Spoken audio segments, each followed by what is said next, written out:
am Jane. Have you ever gone through a tough time? A time you thought would never end? Days during which you could not stop worrying, overthinking, and crying? I bet they were horrible, right? We went through something similar a few months ago because of my irresponsible, selfish sister. I am so grateful that those days are over now. When I was 3, my mom had an accident on her way home from work. She died. Unlike me, Carla was a spoiled little girl, and at the time, she would not stop crying. For me, though, it was a bit different because I barely have any memory of her. It's not that I wasn't sad.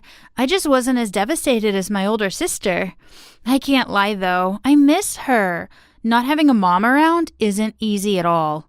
My dad is a very kind man. He loves me and my sister beyond words, and he does his best to spend time with us, taking us shopping or hanging out, but it doesn't happen that often. He manages a big company, which makes him a very busy man. After my mom died, Carla received the most attention from our dad. However, receiving all that attention did her no favors. Everyone was giving her extra attention over what she ate, what she drank, and what she wore. Even her birthday parties were enormous. She literally had everything she wanted, but still, she wanted more. She really milked the attention. She knew that if she cried, she'd get whatever she asked for. I remember last Christmas so well. Dad had been working for a whole week to prepare the gifts, and the Christmas tree was barely visible due to heaps of wrapped gifts that he'd bought for Carla. Amazingly, though, when she unwrapped them all, she started screaming and crying because she did not receive a new phone. If Mom were still alive, she would have known exactly what I wanted, she said. Ugh. It has been 11 years since our mom died, and now Carla is about to graduate from high school, and everyone agrees that she's not very mature. She uses our mom's death as a way to get what she wants from our dad, and with so much spare money, he never says no to her. She's seriously greedy and selfish, and she rarely spends time with Dad and I, preferring to hang out with her friends instead. Dad always says it's fine, as long as she's happy, and I guess I don't really care because Carla and I have never been that close anyway. I always had this feeling that Dad must be very lonely. He refused to marry again after Mom died, as he wanted to raise us properly. That is why I have been trying as hard as possible to fill that gap he has in his life. Not just because I feel a sense of responsibility towards him, but because I actually love hanging out with my dad. He's so much fun. Meanwhile, Carla had started to go on dates with a guy who was older than her, and he looked a little scary. He had long hair, tattoos, and he rode a motorcycle. He was definitely not the right type of guy for my sister, and I couldn't understand what she saw in him. There was just something about him that didn't seem right. Obviously, Dad didn't approve of him at all, and he constantly tried to talk her out of it, but she never listened. She'd yell and scream at him and tell him how desperate she was to have someone around who would listen to her. She threw these tantrums because she was just up to her usual tricks of manipulating our dad so he'd let her go out with this guy. As time went on, Carla started to change. She was barely recognizable. Her look had changed that dramatically. She only wore black and started wearing a lot of heavy, dark makeup, even going so far as to pierce her tongue and her eyebrow. And as you can probably guess by now, whenever Dad tried to tell her that she was taking things too far, she would yell and scream and tell him that he did not know what was best for her, and that if our mom were still alive, she would have let her do whatever she wanted. During that time, Dad was conflicted. On the one hand, he didn't want to lose his daughter. She'd become so wild and so unlike herself. Where had his sweet little girl gone? On the other hand, he didn't know a better way to deal with her, especially as no matter what he did, she'd just fight back and see him as controlling. I'm quite a bit younger than Carla, but even I had the sense that something bad was about to happen. However, never in my wildest dreams had I imagined just how bad this something could be and that it would change our lives forever. One night, Carla came into my room and asked me to cover for her that night. She told me that there was a concert for a rock band in the city and that her boyfriend was going to take her to that concert and that he had already bought 2 tickets for the 2 of them. She told me that she had to go or it would affect her popularity. I didn't feel good about the whole thing, and so I refused. But pretty soon, I had to accept because she was begging me, and it was really annoying. Eventually, I said okay, on the condition that she didn't come home too late. She hadn't even been gone for an hour when I heard her coming home. I was relieved. Now I could sleep.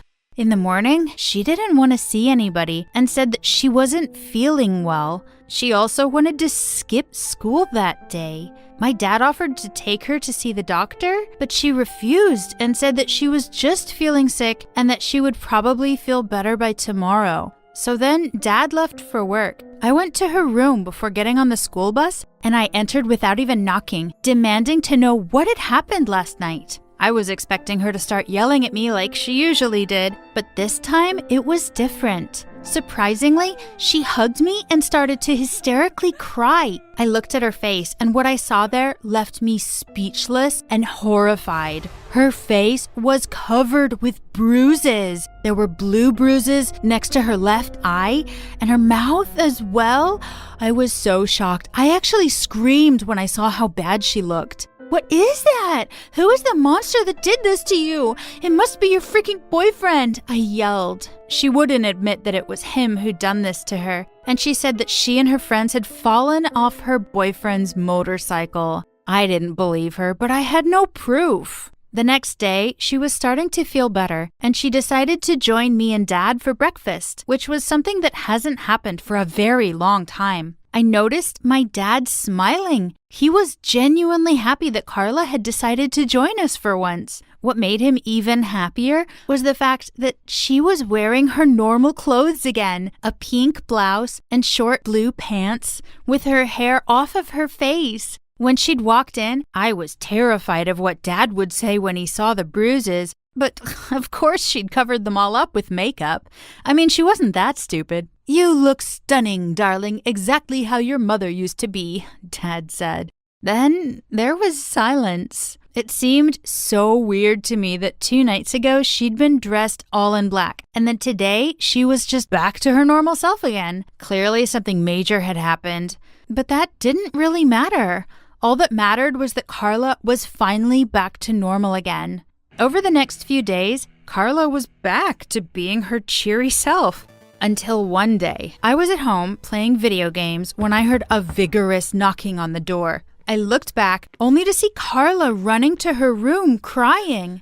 The way that she looked terrified me. I left what I was doing and followed her to her room. Once I was in her room, I saw her face covered in tears. I asked her what had happened. Barely able to answer, she said that on that night when she asked me to cover for her, she'd gone out with her horrible boyfriend and that for a while now, he'd been asking her for money, using his mom's illness as an excuse and saying that he had no money to pay for her medication. So she said she'd been giving him money every time they went out and that now she had none left. How stupid was she that she'd fallen for this lie? I was furious. However, she didn't just do this because she wanted to help his mom. She also did this because every time she gave him money, he'd tell her how pretty she was and how much he loved her. He even introduced her to more friends and helped her become popular. And that was exactly what she needed and loved, to always be the absolute center of attention. But the last time he asked her for money, she refused to give him any. So he asked for the gold necklace she was wearing, which had been our mom's. And of course, she refused to give it to him, which led to him brutally hitting her and yelling that she was worthless and that the only reason she was popular was because of him. Then he said that with one flick of his finger, she'd go back to being a nobody. She couldn't bear what he had done to her. And so she decided to disappear from his life for good. But today, he'd sent her a long, threatening message. She was crying so much that she couldn't even tell me what the message said. So I grabbed her cell phone and read, Hey, I'm Jen, and I want to tell you about the first and last time I was a bridesmaid. I used to be best friends with a girl named Donna. We did everything together, even went on double dates. We were so close. Donna started dating this guy called Steve. Steve was really rich, like millionaire rich, while I'm not.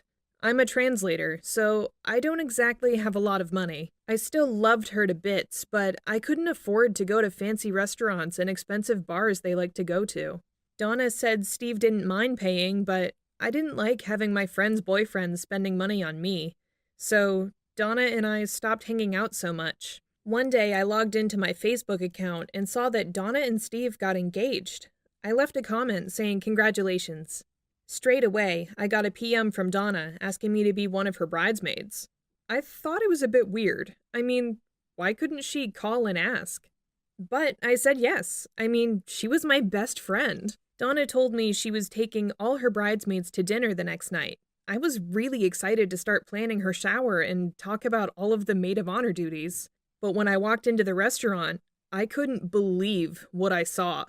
Ashley, my enemy from school, was sitting next to Donna with a huge grin on her face. I used to be friends with Ashley until she started spreading ugly rumors about me. In fact, I had to change schools because of her. And then Donna tells me Ashley is going to be her maid of honor. I took Donna aside and I warned her that Ashley was a horrible person and that she shouldn't involve her in the wedding. But she wouldn't listen. I felt like walking out of the restaurant and quitting the wedding. Looking back, I should have done that, but I smiled and pretended I was happy. There were 6 of us as bridesmaids, but Ashley was the only one I knew. When I got back, Ashley greeted me with a fake smile and invited me to sit next to her. I sat next to her and she gave me a piece of cake. I bit into it, but then it felt too crunchy. I quickly spit everything out, only to see that there was a cockroach in my cake. Ew! Ashley was laughing so hard, she thought it was the funniest thing ever. I was pretty sure she stuck that cockroach in on purpose, but I didn't want to make a scene and ruin the day for Donna. 2 days after, while I was at work, my boss called me in for a meeting. She said she'd had some complaints about the quality of my work, so she was going to have to let me go. I couldn't believe it. I asked her who complained, but she wouldn't tell me. She said the decision had been made. I just knew Ashley had something to do with it. This was exactly the kind of thing she'd done when we were working together. I posted on the WhatsApp group accusing Ashley of getting me fired. Of course, she denied it, but I told her she'd always been jealous of me, and this was her way of getting revenge. Donna posted to tell me to stop. She said Ashley had really been there for her over the past few years, and she didn't want any issues between her bridesmaids. She said if I couldn't get on with Ashley, I was out of the wedding. It would break my heart not to be there when Donna got married. So I said sorry to Ashley, even though it killed me. When we met up at the dress store, Ashley gave me a big hug and kissed me on both cheeks. I forgive you for the other day, she said. I know you were just upset about losing your job. You must be so worried about how you're going to pay for your bridesmaid's dress. I'll be fine, I said. I've got some money saved up. That was a lie. I didn't have any savings, but I wasn't going to let Ashley see I was worried about money. Don't worry, said Ashley.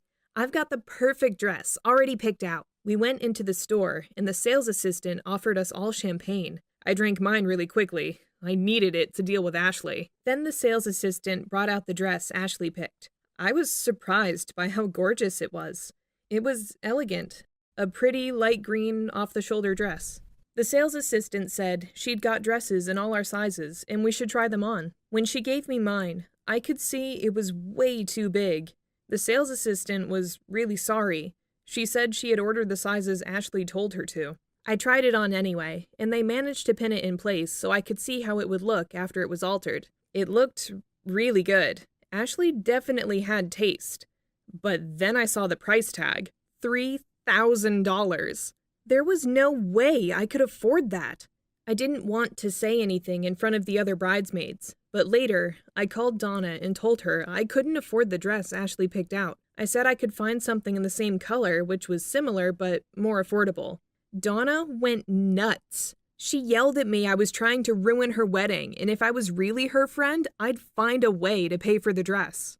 I hung up on her. If she was going to be like that, she could do without me at her wedding. But then Ashley rang. She said Donna was really upset, but she still wanted me to be a bridesmaid. So Ashley said she'd pay for my dress. I felt like I had to say yes. I still cared about Donna, and if I was getting a free designer dress, I guess I could cope with Ashley. But after that, things became unbearable. Ashley was always posting on the WhatsApp group with things that needed doing for the wedding and then telling me I was the one who should do it. She said because I didn't have a job, I was the only one with the time to get it done. I felt like I had to do it because she paid for my dress. But then Donna started saying how great Ashley was and she couldn't get married without her help when I was the one doing all the work. That was it. I had to do something about Ashley. And then I came up with the perfect way to get revenge on her. Ashley had arranged a bachelorette party for Donna, and I said I'd organize the entertainment.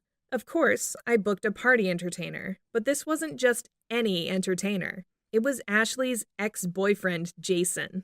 I was watching Ashley's face when he walked into the room. She looked like her heart was breaking. I couldn't help but do a little fist pump as Jason started singing and dancing to Donna. He was flirting with her and kissing her on the cheeks. Donna had no idea he was Ashley's ex, so she was just enjoying the show, but Ashley burst into tears and ran away. Donna was too busy having fun to notice Ashley was upset. I felt bad, so I went after her. I found her outside, sobbing. I pretended I didn't know the party entertainer was her ex, so I asked her what was wrong. She told me they'd split up because she wanted him to have a serious job. It had been a rough breakup, but she still loved him, so seeing him with Donna really hurt. I decided I'd had my revenge, so I told her I'd get Jason to leave. But when we went back inside, Jason saw us and came over to talk to her. He said he'd never have taken the job if he knew she was going to be there, and that he still loved her. 2 minutes later, I saw them kissing right in front of everyone. Ugh. The wedding was a few weeks later, and I couldn't wait for it to be over. We were asked to be at Donna's early so we could all get ready together, but Ashley didn't show up. Donna was really stressed, but Ashley was nowhere to be found. My phone started blowing up with messages from Jason, Ashley's stupid ex. He was whining that he couldn't find her and that he was supposed to give her +1 for the day. I hung up on him because he had no nerve to deal with Ashley's disappearance. Today was about Donna. I helped Donna get ready, and we just about managed to be on time. I texted Steve to see if he was ready, and he replied and said that he could start the wedding ceremony, so I gave him the go. I walked down the aisle with the best man, and Donna was fighting with her father. But then I heard awful screams. Donna was jumping up and down, and then something slimy crawled out of her wedding dress. A big yellow snake. Everyone at church started screaming and running away. I was sure this was Ashley's fault. Then, when I looked up, I noticed Steve wasn't standing near the priest. Where was he? I thought everything was going to be alright, but I was wrong. When Donna came back and saw he wasn't there, she burst into tears and walked away. It must have been the most embarrassing moment in her life. Everyone started talking loudly. Donna's father was pretty mad. I started calling Steve to see where he was, but he didn't answer. I asked the best man where he was. He said the last time he spoke to him, he had gotten a text from Donna saying that she wanted to show him a surprise in her hotel room. I quickly went down to the hotel and I asked the receptionist for the room and Donna's name. I told her it was an emergency and I needed the key. After a lot of arguing, she gave me the key and asked someone to escort me to the room. I got into the room quickly and I saw Steve sleeping in the bed. The room smelled awful. I slapped him on the face to wake him up. He looked so hungover. I started asking him what happened, and there was a moment of silence before he said, "I think I slept with Ashley." Oh, God. I gave him another slap and told him to get moving. But then Ashley came out of the hotel bathroom and said, "Tell Donna that this is what she gets for marrying my ex." I was in shock. That day, things got pretty dramatic between Donna and Steve. Luckily, it turned out Steve didn't really sleep with Ashley, but she had lured him in and got him drunk to ruin Donna's wedding. Of course, Donna was clueless about the drama that happened between the two, and when Ashley insisted on being her bridesmaid, Donna had no clue it was because she wanted to destroy her wedding. If you liked my story, please like, comment, and subscribe to get more videos.